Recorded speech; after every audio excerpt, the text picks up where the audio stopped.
L'Inter ha davvero il miglior attacco della Serie A? Una riflessione che è nata all'interno della nostra community guardando semplicemente le statistiche di questa classifica di Serie A, dove l'Inter ha il miglior attacco con 74 reti, più 4 rispetto alla Lazio, ha la miglior difesa, un gol in meno rispetto a quelli subiti dal Milan, ma in ogni caso si ritrova al secondo posto, ha 2 punti di svantaggio rispetto al Milan, mancano ancora però, vi ricordo, 3 giornate alla fine del campionato. Amiche, amici di Passione Inter, ben ritrovati in questo nuovo episodio che è nato ieri sera nella consueta, tradizionale chat vocale con la nostra community, con i nostri abbonati, la grande famiglia di Passione Inter. Da un confronto si è parlato appunto della fase offensiva degli attaccanti dell'Inter, per cui abbiamo voluto sviluppare questo tema nato con i nostri abbonati in 2 diverse fasi. La prima, l'Inter ha davvero la migliore fase offensiva del campionato, la seconda, l'Inter ha i migliori attaccanti del campionato e la vedremo insieme in questo nuovo contenuto. Iniziamo però con la miglior fase offensiva. Vi condivido subito la classifica nella quale vedremo dei numeri, nel dettaglio, delle statistiche nel dettaglio. Quindi, l'Inter si ritrova al secondo posto, però vedendo i gol fatti, questa la statistica, l'Inter ne ha 74. È la seconda squadra della Serie A e la Lazio con 70, distaccati sia Napoli che Milan, 67 Napoli, 61 invece il Milan. Gol fatti, gol subiti, come vi dicevo, 29 reti, gol subiti dall'Inter, che ha la miglior difesa, segue appena al secondo posto, solamente con un gol di distanza il Milan a 30, 31 Napoli e Juventus. È interessante però vedere, facendo il ragionamento complessivo sulla fase offensiva, gli expected goals, che abbiamo visto anche in qualche altro contenuto e che rivediamo aggiornati qui in questo nuovo episodio. Perché l'Inter rispetto ai 74 gol fatti, se guardiamo gli expected goals, vale a dire i gol attesi, quelle opportunità chiave che ha avuto l'Inter ma che non ha saputo concretizzare e che avrebbe meritato di concretizzare in gol, l'Inter a questo punto del campionato avrebbe dovuto segnare 5.23 gol in più per un totale di 79,23.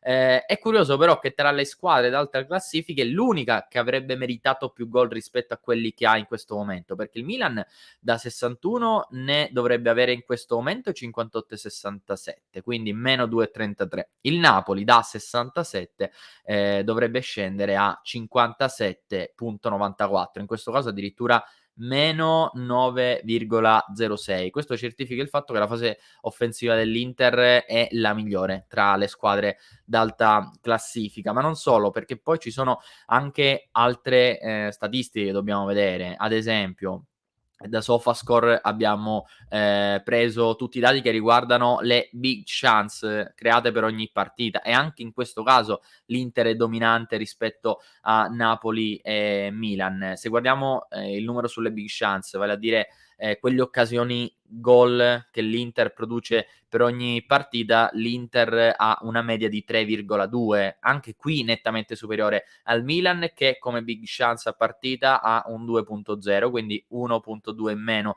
rispetto all'Inter. Il Napoli al terzo posto con 1,9, ma l'Inter è anche la squadra che tira di più in porta, 17 tiri a partita di media, il Milan 15,8, qui sono un po' più livellate invece le distanze e Napoli 15,5.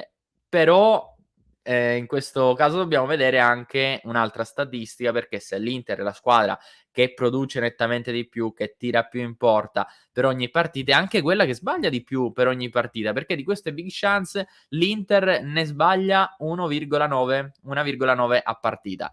Meno invece il Milan con 1,1 gol sbagliato a partita, possiamo definirlo così, il Napoli 0,9. Quindi l'Inter sta pagando probabilmente questo dato, cioè i tanti errori commessi per ogni partita, che in percentuale ci può anche stare perché è la squadra che produce di più, però Milan e Napoli sotto questo punto di vista sono state nettamente più ciniche fino a questo momento. Per cui nella prima fase della nostra analisi la risposta è sì, l'Inter ha la migliore fase offensiva, ce lo dicono i numeri. L'Inter ha anche i migliori attaccanti del nostro campionato?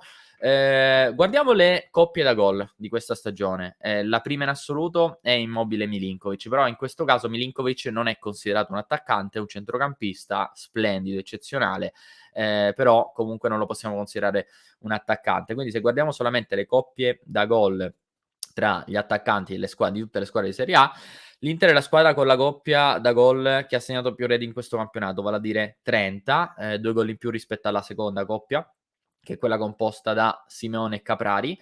Segue poi a quota 27 Berardi Scamacca, al quarto posto abbiamo invece Osimhen Insigne a quota 23. Per trovare il Milan dobbiamo andare un po' più giù rispetto alla classifica. Il Milan ha quota 19 in questo momento. I 10 gol di Leao, che è il miglior marcatore del Milan, e le 9 realizzazioni invece di Olivier Giroud. Per cui anche da questo punto di vista diciamo che i numeri ci dicono che l'Inter è la squadra con gli attaccanti che più hanno segnato in coppia rispetto a tutte le altre coppie della Serie A, eccezion fatta, vi ripeto, per Immobile Milinkovic, perché in quel caso Immobile è l'unico attaccante, tra l'altro capocannoniere con 27 gol del campionato, ma Milinkovic-Savic lo consideriamo un centrocampista, anche se poi molto spesso in fase offensiva va a fare quasi da seconda punta in questa Lazio, però è pur sempre un centrocampista. Questo per quanto riguarda le coppie gol in Serie A. Se guardiamo invece, se sviluppiamo poi l'analisi sugli attaccanti dell'Inter, solamente sugli attaccanti dell'Inter, per vedere un po' come sono andati in questa stagione, evidentemente Lautaro Martinez è in assoluto il miglior attaccante di cui dispone l'Inter all'interno della propria rosa. Dzeko con 13 a quota 4, stesso numero di reti per il Tucu Correa e per Alexis Sanchez. Però ci sono delle statistiche che ci fanno capire perché effettivamente Lautaro Martinez è il migliore attaccante dell'Inter e perché lo abbiamo anche tenuto in considerazione per un'analisi successiva che faremo con i migliori attaccanti della Serie A, con quelli che hanno fatto più gol. Lautaro Martinez ha una capacità realizzativa del 17%, vale a dire su tutte le opportunità che gli capitano a partita, il 17% vengono convertite in reti. Un gol ogni 121 minuti, statistiche nettamente migliori rispetto a un gol ogni 184 di Dzeko. Se guardiamo Correa e Sanchez sono abbastanza simili. Correa ha un gol ogni 212 minuti, Alexis Sanchez un gol ogni 215. Anche il numero di gol a partita ovviamente 0,4 gol per Lautaro, 0,5 per Lautaro, 0,4 per Edin Dzeko, 0,2 invece per Correa e Sanchez, che vi ripeto hanno numeri identici sotto questo punto di vista, perché tiri a partita 1,2 Correa e Sanchez, uguale anche in questo caso, 2,4 di Dzeko, 3 invece per Lautaro Martinez. Ovviamente questo numero è influenzato dalle maggiori presenze che hanno collezionato in questo campionato Lautaro Martinez ed Edin Dzeko, però complessivamente ecco anche le varie medie per attaccante ci indicano che Lautaro Martinez è il miglior centravanti dell'Inter. Nei 17 gol dobbiamo anche sommare i 3 gol realizzati dal dischetto per quanto riguarda Lautaro Martinez, ma anche se escludessimo ad esempio i 3 gol da rigore, sarebbe con 14 reti il miglior attaccante della Serie A. È interessante nel confronto con le altre squadre, poi andiamo a confrontare anche Lautaro Martinez con gli altri migliori attaccanti del nostro campionato. È interessante vedere come Edin Dzeko, che è il secondo miglior marcatore dell'Inter quest'anno con 13 gol, ha comunque lo stesso numero di reti del miglior attaccante del Napoli, vale a dire Victor Osimhen, 13 gol tutte e due, e ha addirittura 3 gol in più rispetto al miglior realizzatore del Milan, vale a dire Rafa Leao a quota 10, perché Olivier Giroud invece di gol ne ha segnati 9. Per cui anche in questo caso comunque l'Inter dimostra di essere nettamente più forte in attacco, come numero di gol fatti, come numero di gol segnati dai propri attaccanti, come fase offensiva in generale, perché l'Inter è la squadra che crea di più, che più gol meriterebbe di segnare per ogni partita, però evidentemente è stata sfortunata. Non si tratta solo di sfortuna, chiaramente, perché lo vedremo alla fine di questo video, di questo contenuto, nelle conclusioni, perché l'Inter poi effettivamente ha il miglior attacco, la miglior difesa, però si ritrova al secondo posto. Non tutto può essere spiegabile con i numeri, vedremo dunque perché l'Inter effettivamente non si ritrova al primo posto in questo momento della stagione, a 3 giornate dalla fine del campionato. Chiudiamo la nostra riflessione sugli attaccanti facendo un confronto assoluto tra Lautaro Martinez, Dusan Vlahovic e Ciro Immobile, vale a dire 3 attaccanti in questo momento che dominano la classifica marcatori: 27 reti per Ciro Immobile, 23 Dusan Vlahovic, 17 Lautaro Martinez. Sono abbastanza staccati e molto probabilmente Ciro Immobile, salvo sorprese, vincerà il titolo di capocannoniere ancora una volta in questa Serie A. E qui la capacità realizzativa di Immobile veramente ci fa capire come faccia quasi una competizione a parte: 24% la sua capacità realizzativa, 20% Vlahovic, 17% Lautaro Martinez. Se guardiamo la media di gol a partita per minuto, Lautaro ha una media abbastanza simile, anzi identica a quella di Vlahovic, un gol ogni 121 minuti per entrambi. Ciro Immobile invece un gol ogni 97 minuti, anche qui una statistica impressionante per l'attaccante della Lazio. Gol a partita ovviamente Ciro Immobile 0,9, Lautaro abbiamo visto 0,5, 0,7 sta nel mezzo, quindi Dusan Vlahovic. Tiri a partita 3,8 Immobile, 3,5 Vlahovic, 3 invece per Lautaro Martinez. Insomma, questo ci fa capire come comunque Lautaro Martinez sia ancora distante dai numeri di Ciro Immobile e di Dusan Vlahovic, però si sia avvicinato tanto rispetto alle ultime stagioni. Va anche detto che Lautaro Martinez non è un centravanti, non è un classico numero 9, lui è più un centravanti atipico, spesso lo vediamo difatti agire anche alle spalle di Dzeko, poi a seconda dell'atteggiamento tattico della squadra rivale, a seconda anche di come Inzaghi prepara le partite, però Lautaro Martinez è un giocatore che può assolutamente giocare da numero 9, ma con le sue caratteristiche, è un attaccante diverso, non è un attaccante di profondità come Ciro Immobile ad esempio, come anche lo stesso Dusan Vlahovic. Entrambi possiamo dire che in velocità e in profondità sono due attaccanti poi difficili da raggiungere negli ultimi metri. Lautaro Martinez non ha quel fondamentale, Lautaro Martinez è uno invece più bravo a volte spalle alla porta, quando riceve palla al limite dell'area ha una ottima conclusione dalla distanza, è anche bravo di testa ma non ha quella caratteristica lì, non è un classico numero 9, per cui non credo che diventerà mai, no, un attaccante da 30, da 40 con la stagione, 30 probabilmente li può raggiungere, quantomeno in questa fase, perché Lautaro Martinez deve mettere ancora su qualcosa, soprattutto in termini di esperienza e continuità. Attenzione a questa parola chiave, continuità, perché su questo ci focalizzeremo in quest'ultima parte del nostro contenuto. Perché l'Inter ha la miglior difesa, il miglior attacco, però si ritrova al secondo posto. Tutto è riconducibile a 2 mesi, febbraio e marzo. L'Inter ha una media di gol a partita pari a 2,1. Tra febbraio e marzo solamente in un'occasione l'Inter è andata oltre questa media, vale a dire quando ha vinto ad inizio marzo per 5-0 contro la Salernitana. In tutte le altre occasioni in campionato l'Inter non è riuscita a segnare più di un gol a partita. Addirittura contro il Sassuolo 0 reti, in tutte le altre invece è riuscito a segnare un solo gol a partita, vale a dire dal derby del 5 febbraio contro il Milan, quando perse per 2-1, fino alla partita di inizio aprile contro la Juventus.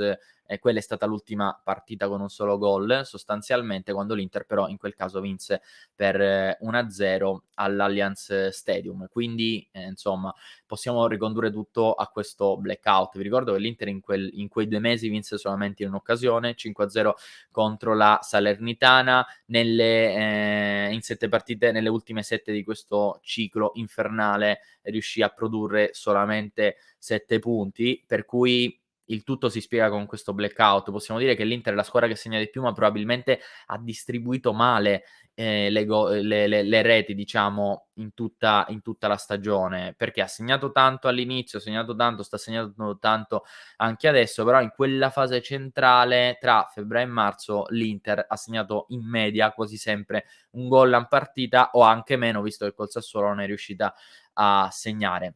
La vera stranezza in realtà però che la fase offensiva dell'Inter in quei 2 mesi non è calata, comunque l'Inter, se guardiamo i tiri in porta, ha mantenuto una percentuale altissima. Contro il Sassuolo, quando l'Inter uscì sconfitta per 2-0 a San Siro, l'Inter effettuò oltre 20 tiri solamente in quella partita. Contro il Genoa, altra partita bloccata, anche in quel caso un altro pareggio, anche in quel caso 0-0, ma l'Inter tirò più di 30 volte addirittura verso lo specchio della porta del Genoa, per cui insomma diciamo che la fase offensiva dell'Inter non è mai calata. L'Inter è sempre stata pericolosa, eccezion fatta probabilmente solo per la sfida contro il Napoli pareggiata per 1-1. Lì le statistiche si abbassano anche se guardiamo i tiri totali, durante i 90 minuti, però in genere l'Inter è sempre stata una squadra pericolosa.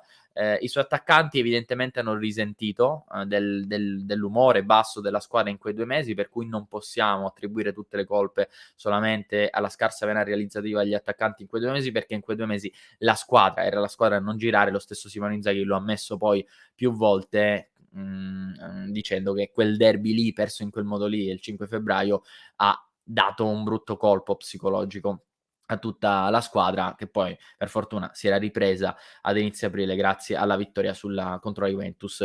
Chiudiamo noi con questo contenuto. Io chiaramente vi invito a commentare per sapere, vogliamo sapere se è stato interessante, se vi è piaciuto questo contenuto. Vi ricordo innanzitutto che ci vediamo in ogni caso questo pomeriggio, come ogni giorno, in diretta dalle 19:30. E se siete arrivati fino a questo punto del video, vi invito a commentare con l'emoji del pallone, visto che abbiamo parlato di attaccanti, fase realizzativa di tutte le squadre, con l'emoji del pallone. In conclusione, vi ricordo anche che se vi è piaciuto questo contenuto, se vi piacciono i contenuti del nostro canale di Passione Inter, comunque tutti i contenuti che produciamo, vi ricordo che c'è la possibilità di abbonarvi al nostro canale YouTube, ma se volete entrare a far parte della nostra community anche su Discord, insomma potete anche andare sul nostro sito passioneinter.club. Avete visto come proprio dal nostro club nascono tante riflessioni che da semplici confronti, osservazioni che facciamo noi tutti i giorni, poi con i nostri abbonati 24 ore su 24 nascono i nostri contenuti, per cui se siete interessati vi invito anche ad andare sul sito passioneinter.club ed abbonarvi. Appuntamento, vi ricordo, alle 19:30, ci vediamo in diretta anche questo pomeriggio come tutti i giorni. Ciao!